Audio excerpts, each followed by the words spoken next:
crumbly crust, but it'll set up in the fridge, and there's the Oreos mixed with butter. All cream cheese. We're gonna cream this up right now. Just mix it on medium until it is thoroughly combined. You don't want any lumps here. Air bubbles in the cheesecake, or as few air bubbles as possible. If it's filled with air, it can change the texture, it changes the way it bakes, and it can be beautiful. And I want to tell you, we're going to make our cheesecake in a bain-marie, which is a water bath. It's so easy, but really pour in 1 inch of that boiling hot water. This will give it a beautiful steam bath so it doesn't brown up too much. Take a look and see how melty this is. We're just going to stir this together. It's not going to look great until it looks, don't throw it away. Place your pan in the middle of the foil. I'm also going to fold the edges over. I'm going to fill my kettle up. I want about 8 cups of boiling water for my water bath. So this can get started and just be heating on low while we make our filling. One thing, extra wide foil. I'm doubling my foil up. You can reuse this, by the way. So and yes, I need to polish this kettle really badly. Don't judge me. I have a flat bottom glass or measuring cup and press the crumbs down. You probably need a time waiting for the first to mix, but today I'm going to give this a really light beat to break the yolks up, and we'll pour it in a little bit at a next step.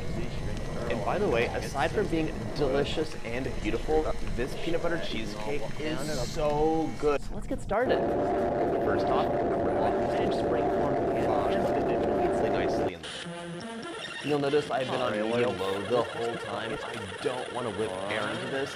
You're going to thank me when your cheesecake comes out perfectly and softly. That was take 20 of that. All right, it's going to need about 1 hour and 15 in my oven, but you might need 15 minutes left. Anyways, press it out towards the edge. You're compacting the pieces. You want to do this before you put the filling in because the filling is going to go towards the top and it'll I'm gonna let this run on medium-low for about 3 minutes. I really want to get that cream cheese and sour cream well combined before we go on to the next. For a make-ahead dessert, you can make this and it lasts for up to 5 days in the fridge, or you can tightly, don't want it completely shielded from the oven. I'm just making a happy, dry home for my cheesecake to bake in. That's your cookies, we're just gonna process them up, but if you don't have a food processor or you don't want to lug it out, grab your cookies, bite of cheesecake, just cut the cheesecake, wrap the individual pieces up, and you can defrost them and enjoy. While that's mixing up, I'm light and creamy with peanut butter and chocolate throughout, but it just melts and dissolves on your tongue. This cake is basically magic. I hope you get a chance to be creamy and amazing. And one of the ways we do that is a lower temperature, and also having no beautiful mixture with no streaks. So good, but there's a problem.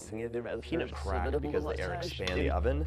So we're mixing this on medium-low for a long time instead of on high for a short time. Enough butter to hold everything together. I'd also love to see a little reveal of the cheesecake, so don't push the crust. This gets a little shimmy, but first I'm placing it into a roasting dish. Now, and it's also going to let it bake really evenly. Your cheesecake's done when the center gently jiggles like jello when you shake for a scrape down. And I want to tell you something about the speed and the whole paddle situation. When you're making a cheesecake, the goal is for just 15 minutes more. Just check it occasionally. After it bakes, crack the oven open and let it just hang out with the oven off in that warm space. Half to 2/3 of a teaspoon of salt to have that nice salty balance. And I add in maybe 3 more tablespoons. The annoying thing is because this is a pure white cheesecake, you're going to see the lumps of cream cheese when you cut it, and it's also going to have a different mouthfeel. So mix 4 8-ounce blocks of cream cheese, 226 grams times 4. Half a cup of sour cream. Adding sour cream just really improves basically on sandcastle. Grab your 9-inch springform pan, 30-second bursts until it's saves. Usually I'm pouring the butter into the crumbs, so it should be good by now. Also adding in 3 tablespoons of sugar just for a touch of sweetness. Stir this together. We're gonna have a nice cookies, also known as Benini. You want 2 sleeves. Mine has the texture of your cheesecake. Gives you a nice depth of flavor with that tang. And you know, it's just too dense if you're using this recipe. If you like this video, check out my cheesecake playlist for about an hour before you take it out to the pool. Chill for about 4 hours to overnight. It really needs that time to set. There's nothing wrong with giving your batter a head start. Add some of the eggs, let it mix for a while, add a little bit more. The eggs here are falling out and you'll be really happy. And this goes into the fridge for about half an hour. That's 30 cookies. You have 2 choices here. If you want to process. Hey, I'm John Cannell, and today on Preppy Kitchen, we're making an amazing peanut butter cheesecake. Spoons of sugar. Okay, we're gonna mix this up again on medium-low until it is nice and creamy. And yes, you will be scraping the bowl down because you want a homogeneous, or adding a little bit of richness, of course, but also giving the cake structure so it holds together. There's no flour in this, so it's just gonna let everything set up real just around. Those could burn. Also, we top meal it more deliciousness later if you want a nice base. That's hot. Now we're gonna, and I will point out that my cream cheese was on the warmer side of room temperature. You can microwave it all the way to the top, just halfway up your pan. This looks beef. You can pop them into a bag or put them between 2 pieces of paper and smash them up. Ooh, flat and beautifully creamy.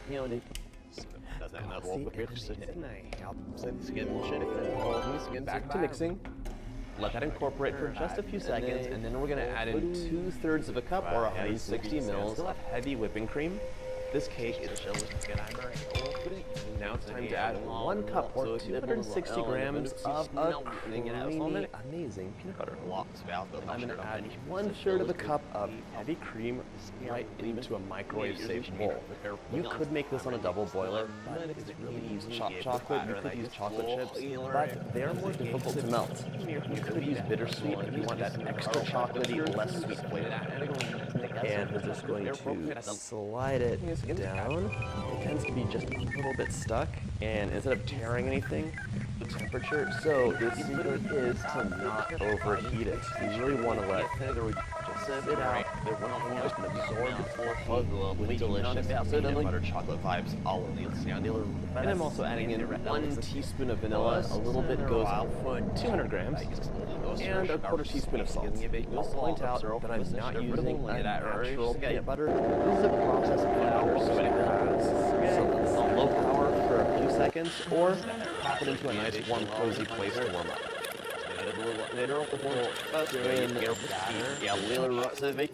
Grab this mixing bowl. I'm going to finish mixing this by hand and just scrape the bowl down as it happens. I'll use the food processor today. It would be fine if they were in you go. We're going to process. It smells so good. All right, this is nice and crumbly. You can see it looks like wet sand. My cream is steamy, so I'm going to add the chocolate right in there. And if it's not hot enough, or you do have some stubborn lumps, you can microwave this on half power. I'm using a scale because I hate having measuring cups with peanut butter stuck inside of them. That's great. I also want 1 cup of granulated sugar. No drill. But I do tell you to press. If you run a knife along the bottom, it should work out just fabulous. Slide it off. That one spread out. Using an offset spatula, but you could use anything you want. This looks delicious, but I think it would look even better with a smattering of processes up until they're nice and finely ground. If you want some bigger chunks, go ahead and just process butter on the inside. You're right on the outside. Head bowl down. Now all mixed together nice. Letting that mix on medium-low. That's going to get messy. We'll be back. Towards the end of your chill time, we're going to make a really easy and delicious ganache to dump these right in. Give your pan a little shimmy to distribute the crumbs. Not overheat your chocolate. is ready to pour. This looks a little crazy, but there's a few things I want to show you. Break these up, and we're going to give these a nice fine chop. Ganache is really simple, but it can go wrong if you burn the mix. And as you can see, my kettle is ready. Take that off heat, grab that crust out. You can see it's nice and chilled. Emulsifying agents, it has some sugar and it has some salt. That makes it delicious and creamy. If you want to use a natural peanut, they hold together. That's the magic of a cookie crust, because we're only using just enough unsalted butter. Microwave this on 50% power. I just really want to see the peanut butter all throughout on top and give it some height and texture. The key is just to scatter these on top. This time make anything look perfect. Just a smattering of broken peanut butter cups. You can start to enjoy your cake right away. It's going to barely hold together after baking. It doesn't melt in the power with not like a brick of cream cheese you're eating. Now this cheesecake off. I want 3 ounces of semi-sweet chocolate. You do not have to butter the cookies stir together. Go hard out. I would add in maybe a wrap it in stores from months in your freezer. If you want natural, delicious,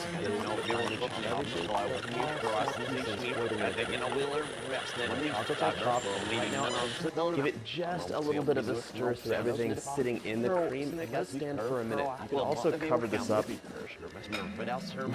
just to preserve some of the heat. If you do have any stubborn lumps of chocolate, you have 2 options. Go with it because no one's really going to notice, and let that continue mixing. And while it does, grab a scale or a measuring cup because we're going to get our peanut butter ready.